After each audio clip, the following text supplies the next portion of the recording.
Annual inflation in Argentina has reached 254% in January 2024.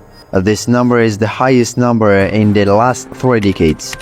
Chile's inflation has reached its highest level since 1993, and Mexico's annual inflation is at a 21-year high. Peru's inflation has reached a 25-year high.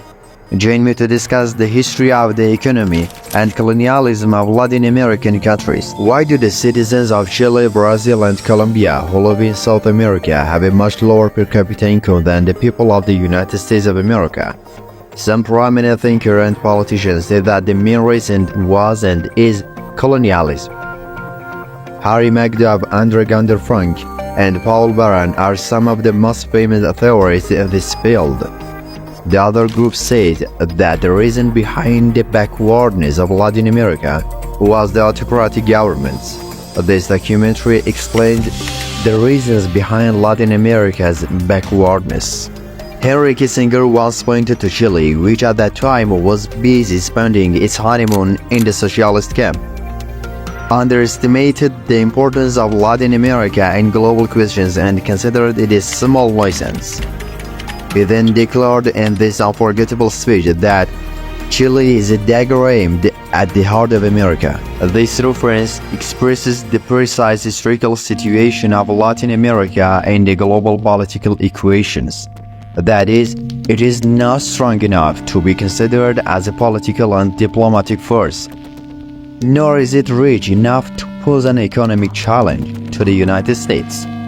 For many years, even Brazil and Mexico, which are the two largest countries in the region, were not recognized as prominent players in the world arena. One of the most profound and fundamental questions in the history of South America is, why did such a land, which is rich in natural resources, remain so poor and backward for many years?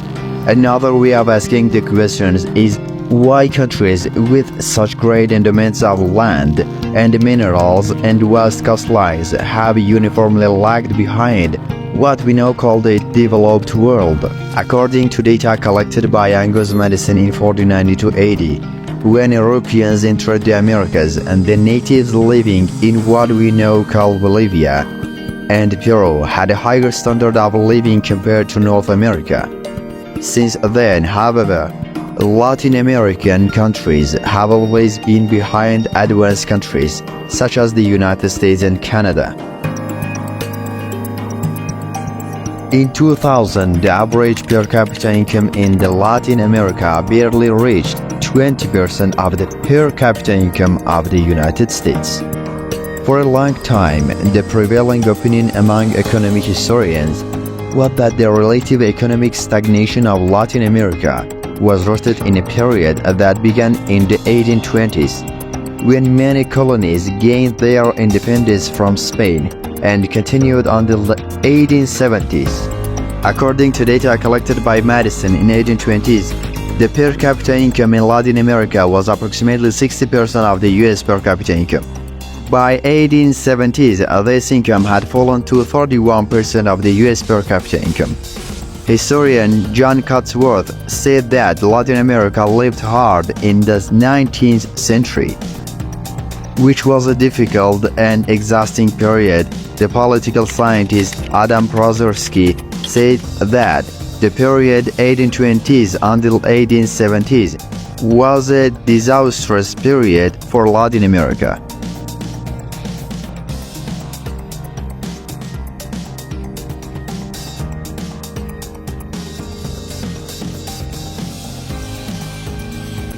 Economic backwardness during these 5 decades was mainly the result of economic instability, successive civil wars, and power struggle.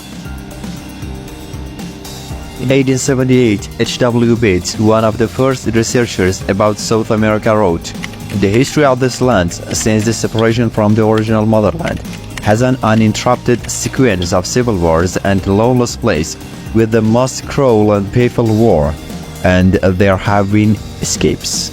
Adam Prozorski has estimated that the combined causes of the late independence and political tensions were between 1/3 and 3/4 of the income difference in 2000.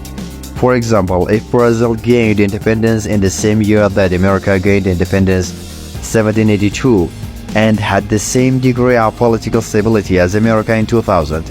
Its income gap compared to the United States of America would be $22,000 instead of $20,000. In this regard, Pozorsky presents two theories about why the delay in the independence of the Spanish colonies could affect the growth of Latin America. He says it is possible that Spain, by restricting trade with other powers such as Brazil, Chile, Argentina, and Colombia, have actually stifled innovation and modernity. Other justifications have been given to explain the reason for this difference. Some of them are based on factors such as geographical and cultural differences, and others are due to Spain's insistence on independence and centralized decision-making.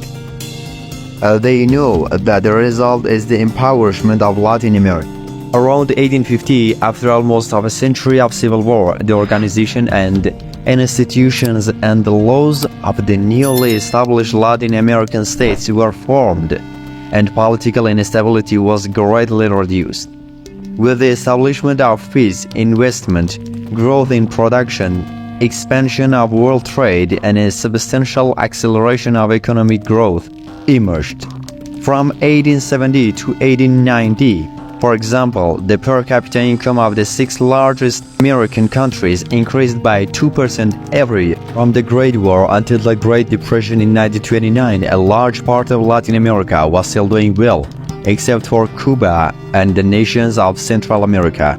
But the main countries were progressing in parallel with the advanced countries on average. Recently, prominent economic historians argued that the economic growth of the region was still fast in a comparative view. During the period of 1940 to 1980, a period characterized by the support of the domestic production system and government development policies that attempt to industrialize the region. Economic historian Pablo Astorga, as well as Borges and Fitzgerald Wolfe, have said that the middle 4 decades of the country were years of outstanding progress made by all the countries of the region. It is difficult to ignore the conclusion that greater reliance on local and regional markets was the main source and main reason for growth in the import substitution and industrialization phase. And according to the theory of English economist Rosemary Thrope, Latin America has an outstanding economic performance in the 3 decades after World War II. In an import study in 2007, a prominent historian and economist examined the economic backwardness of Latin America in terms of the timing of the phenomenon and the mainstream interpretation of the backwardness. According to theory, the empirical findings presented here challenge traditional and common assessments that link the economic backwardness of the first decades of the 19th century to the region's geography, initial income and power inequality, the legacy of colonialism, and post-independence political instability and unrest. He knows how to challenge. It is obvious that all these factors have certainly had an impact on the backwardness of this region, and the regular program based on law and order and less injustice and inequality and organizations that were similar. However, blaming the long-term backwardness of Latin America and considering this backwardness to the related to the post-independence period seems completely unbelievable. Contrary to the commonly accepted opinion, the backwardness of Latin America seems to be a phenomenon related to the end of the 20th century, and if we want to discover the causes of backwardness in this region, we must pay attention to the fact that the wrong policies of this continent are one of the reasons. It was original. Thank you for watching.